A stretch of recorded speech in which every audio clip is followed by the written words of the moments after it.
Assalamualaikum warahmatullahi wabarakatuh dan halo teman-teman semua. Terima kasih sudah meluangkan waktunya. Mohon izin saya Via yang akan memandu bincang-bincang kita pada sore hari ini. Topik utama yang akan kita angkat ya terkait tantangan kebangsaan masa kini. Salah satunya dari aspek pendidikan. Faktanya, kondisi mutu dan aksesibilitas pendidikan di Indonesia merupakan masalah utama. Dibuktikan dengan data BPS pada tahun 2025 menunjukkan hanya 10,2% dari penduduk Indonesia yang menyelesaikan pendidikan di tahap perguruan tinggi. Bahkan, data tersebut menunjukkan tingkat pendidikan masyarakat Indonesia didominasi tamatan sekolah dasar. Hal ini miris, padahal pendidikan memiliki keterkaitan erat dengan kebangsaan karena berfungsi sebagai alat utama untuk menanamkan nilai-nilai kebangsaan, membentuk karakter, rasa nasionalisme, serta memperkuat identitas dan persatuan bangsa. Pendidikan juga menciptakan sumber daya manusia yang unggul, yang pada gilirannya memajukan negara, serta membekali generasi muda untuk menghadapi tantangan global dan menjaga kelestarian budaya bangsa. Nah, saya penasaran nih tentang pendapat teman-teman sebagai generasi penerus bangsa. Saya persilahkan bagi teman-teman yang ingin menanggapi. Oh, iya sih Kak, aku setuju banget sih karena, pendidikan itu adalah cerminan bangsa, yang mana melalui proses pendidikan suatu bangsa itu mengembangkan sumber daya manusianya yang pastinya harapannya bisa berkarakter, berpengetahuan, dan juga terampil juga dalam membangun, kualitas bangsanya. Dan di sini menciptakan kemajuan, inovasi, serta memperkuat identitas dan peradaban. Maka dari itu, tingkat kualitas pendidikan suatu negara secara langsung merefleksikan kemampuan untuk bersaing di kancah internasional dan mencapai tujuannya. Maka dari itu, ya pendidikan ini penting untuk membangun suatu negara. Salah satunya ya pastinya untuk negara kita juga Indonesia. Itu. Iya, benar banget sih yang dikatakan oleh Mas Advan. Dan juga nih pendidikan kayak sebagai pondasi lah sebuah negara seperti itu kan, adanya SDM yang unggul segala macam itu kan diciptakan oleh negara seperti itu awalnya dari kemunculan pendidikan yang berkualitas. Tapi nyatanya gitu kan yang dikatakan oleh Mbak Via tadi bahwa yang menyelesaikan pendidikan tinggi itu hanya 10% seperti itu. Bahkan tidak mencapai 25% seperempat dari penduduk negara itu sendiri. Gimana caranya nih Indonesia bisa memiliki SDM-SDM yang unggul ke depannya kalau misalnya stagnan seperti ini terus gitu.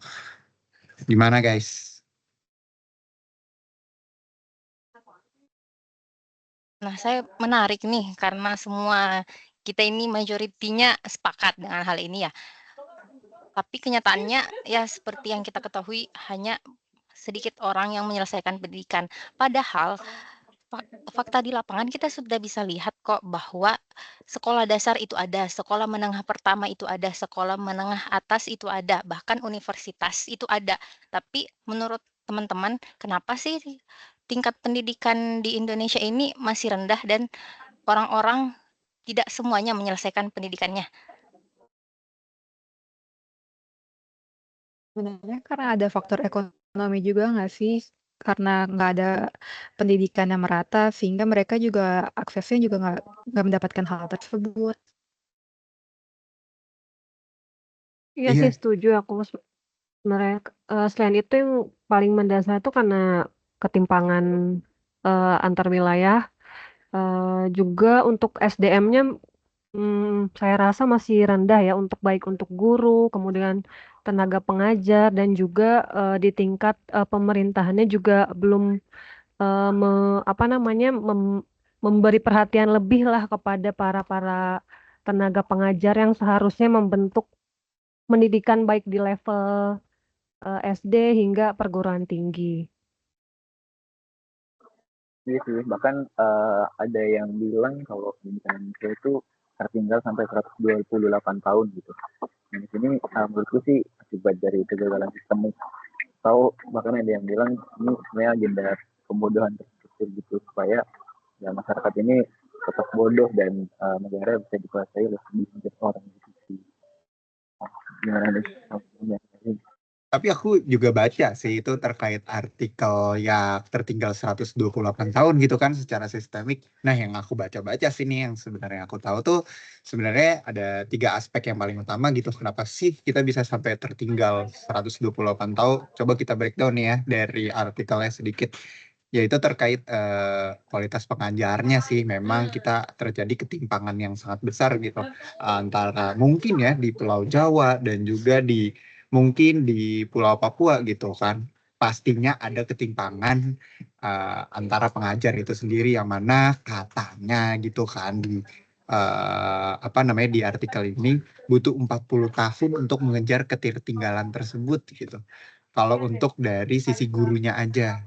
Belum yang lain dari sistem pendidikan gitu. Sistem pendidikan kita tiap ganti presiden, ganti menteri, setiap ganti menteri ganti kurikulum seperti itu. Kalau berputar-putar seperti itu, tentunya pasti akan stagnan seperti yang tadi aku katakan di awal kan. Dan juga mungkin di aspek yang terakhir yang kita ketahui ya terkait infrastruktur yang kurang memadai gitu kan tentunya. Itu, ini yang tadi yang aku baca yang sama yang kayak Mas Advan sih. Nah, saya tertarik nih sama perkataan Mas Afan tadi ya, terkait ganti pemerintah, ganti kebijakan. Memangnya untuk pemerintahan sekarang kebijakan apa yang diambil pemerintah untuk memajukan pendidikan? Mungkin ada yang bisa spill sedikit terkait hal ini?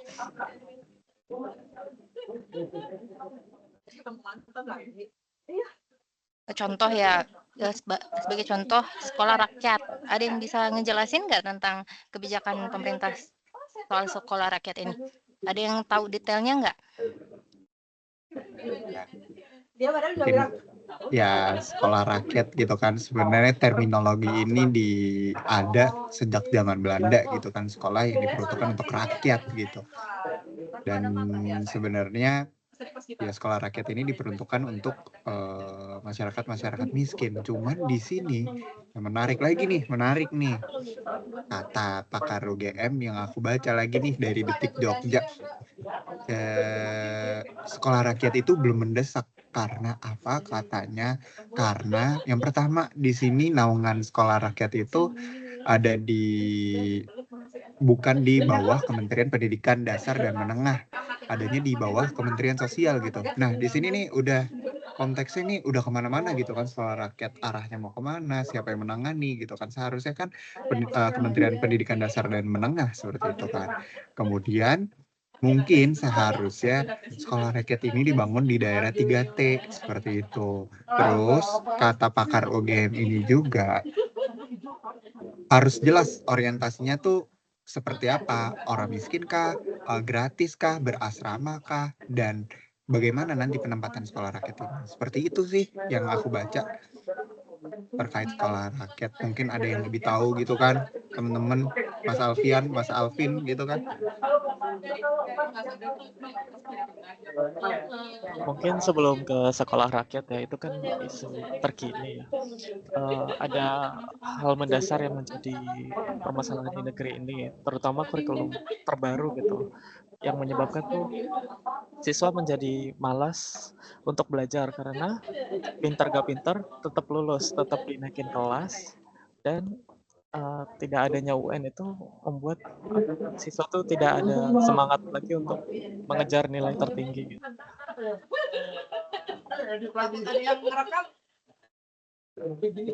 Itu Ya itu benar banget ya. Kok seakan-akan dihapuskannya UN ini menjadi fenomena yang kita lihat itu malah terjadi kemunduran seperti itu. Kok anak-anak SD, SMP yang rame nih di sosial media malah nggak bisa matematika dasar. Jadi ada pertanyaan apakah standar pendidikan Indonesia kok jadi menurun ya? Terus apakah sekolah rakyat ini merupakan program yang tepat sasaran gitu untuk membenahi pendidikan di Indonesia? Apakah memang perlu untuk membangun sekolah lagi di wilayah-wilayah tersebut, ataukah sebenarnya cukup untuk memperbaiki sekolah yang sudah ada, memanfaatkannya? Nah itu kan menjadi pertanyaan.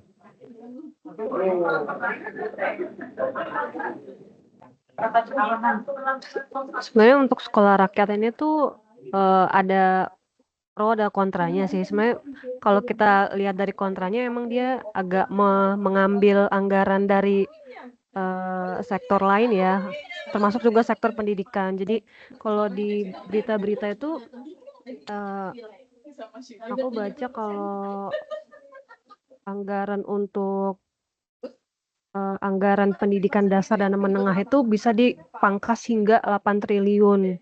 Itu baru satu kementerian yaitu Kemendik apa nih dasar dan menengah. Kemudian ada juga pasti ada nanti di pendidikan apa namanya perguruan tinggi pasti kepotong juga. Terus untuk kepotongnya juga ini untuk anggaran infrastruktur yang banyak itu bisa mencapai 34%. Kemudian untuk honor guru sih mungkin ya ini. Kemudian juga untuk ininya logistiknya kayak peralatan, mesin-mesinnya tuh semuanya pada di-cut untuk dialihkan ke anggaran sekolah rakyat ini. Sebenarnya saya juga setuju dengan pendapat Mas Alvin tadi. Sebenarnya apakah lebih baik kita merenovasi saja sekolah-sekolah yang udah rusak, sekolah yang di tempatnya di 3T atau di kawasan perbatasan lainnya atau di Papua untuk ditingkatkan, apakah lebih efektif membangun sekolah baru atau merehab yang sudah ada? Itu sih kalau dari saya. Oke, terkait itu mungkin kita apresiasi pemerintah yang sekarang gitu kali ya. Karena di sini yang aku baca lagi nih ada lagi nih sumber berita terkait pemerintah nih gelontorkan uang 17,1 triliun gitu untuk perbaikan. Nah, di sini mungkin kita bisa apresiasi terkait perbaikan ruang kelas gitu kan, yang jumlahnya juga cukup banyak. Tapi di sini apakah anggaran ini akan terserap semaksimal mungkin atau gimana? Ya sebenarnya kita cuma bisa memantau dan bisa mendampingi lah ya, bisa bukan mendampingi sih, maksudnya lebih ke arah tetap mengawasi kali ya sebagai rakyat lah ya, seperti itu. Anggaran 17,1 triliun ini benar-benar untuk sekolah atau enggak, untuk perbaikan sekolah atau enggak. Tapi kita apresiasi dulu lah sebesar-besarnya. BTW soal kebijakan yang pemerintah saat ini juga ada kebijakan soal MBG nih, makan bergizi gratis. Jadi yang dari berita yang aku baca, jadi itu ada MBG ini menggerogoti anggaran pendidikan hingga sebesar 335 triliun. Artinya hampir separuh dari anggaran pendidikan. Menurut kalian ini gimana ya? Kok kayaknya banyak banget, padahal kan pendidikan itu sangat penting untuk diberikan kepada masyarakat. Soalnya selain menggerogoti anggaran pendidikan, ada juga berita soal keracunan MBG di daerah. Nih baru-baru ini itu dari berita tanggal 25 Juni 2025 ada keracunan nih di Bandung, Bogor, Tasikmalaya dan di Jawa Barat, di mana mereka menemukan adanya kontaminasi bakteri yang menyebabkan banyaknya anak-anak yang keracunan. Berarti kan kalau misalnya mereka sampai keracunan ini artinya nggak hanya makanannya saja yang kurang bersih, tapi fasilitasnya juga berarti artinya harus diperbaiki.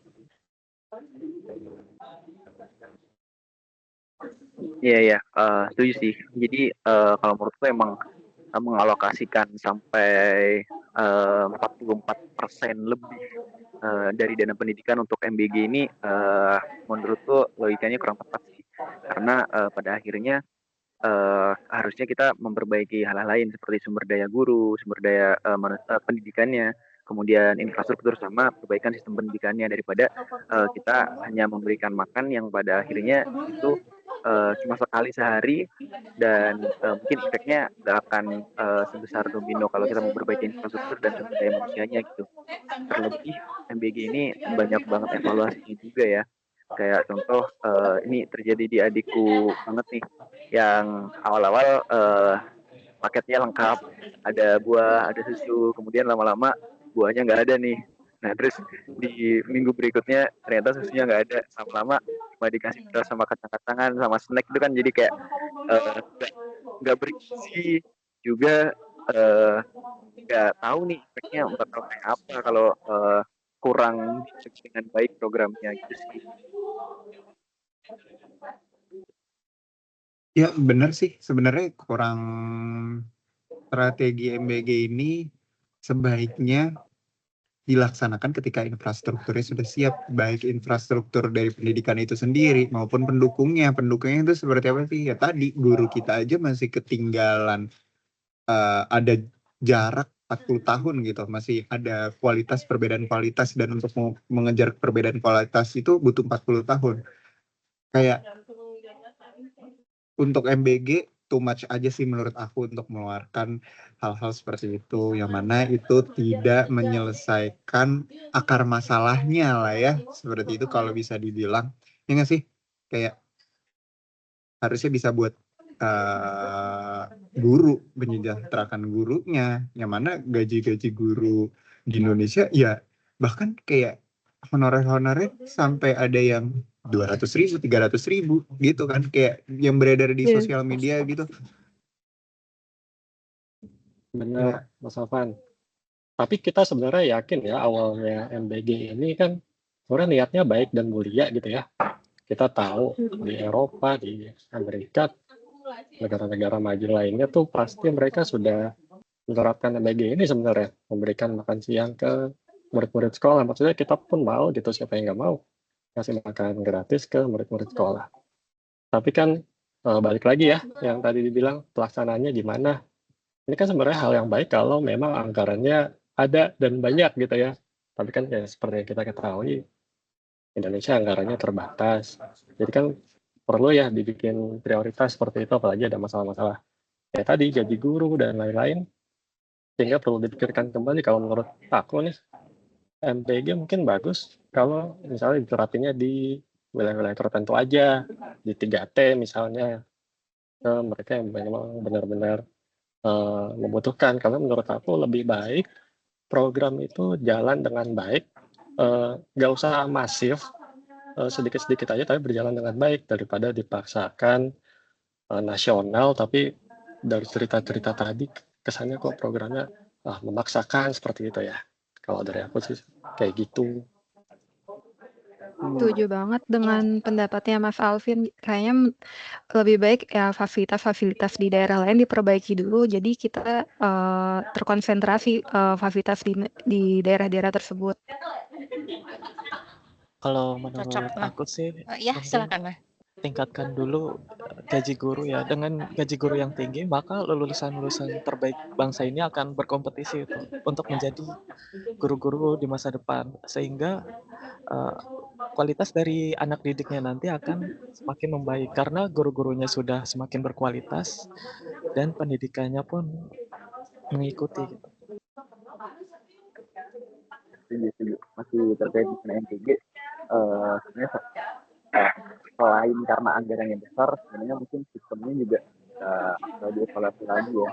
Nanti daripada 15.000 itu nanti masih dipotong untuk pengelola, kemudian dipotong untuk tim logistiknya, kemudian balik lagi ke transportasinya, itu kayaknya terlalu banyak biaya operasional untuk hanya untuk masing-masing anak.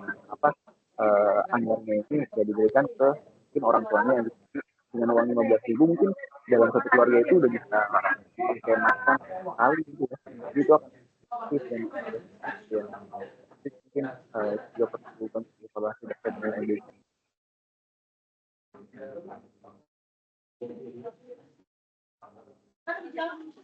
Iya.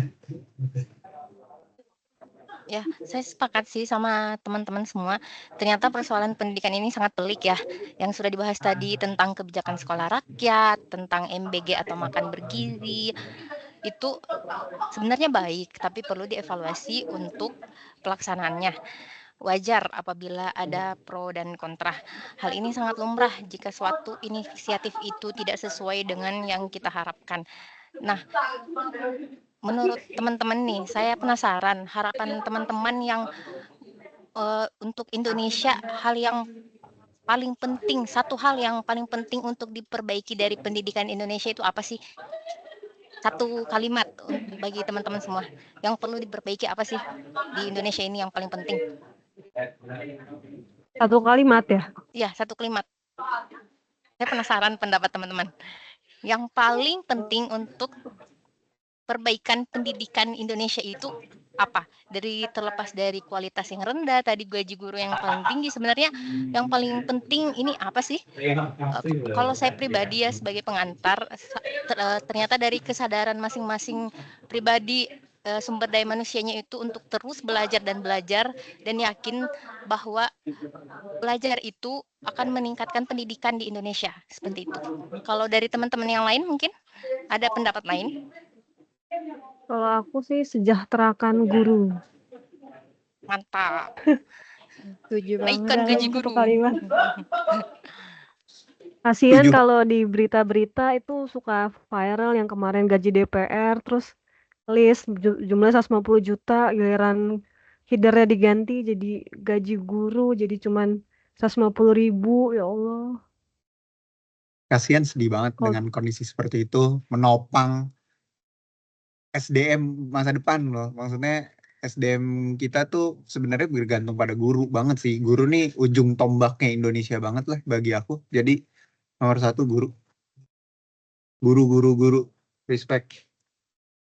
Ini mau nambahin ya, aku tuh pernah dengar kalau nggak salah di negara Cina apa-apa itu kan mereka gaji guru tuh digaji tinggi sekali, sehingga itu menjadi profesi yang sangat menarik gitu.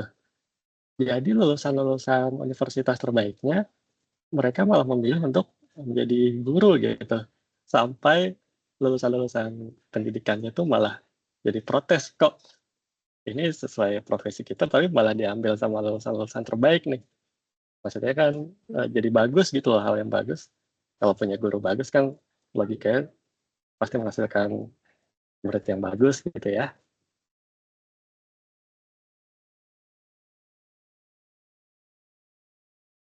Ya, benar setuju. Kalau terkait dengan pendidikan ideal ya, kalau menurutku terkait dengan sumber daya manusia tadi, menurutku ada 3 yang utama lah yang harus diperbaiki.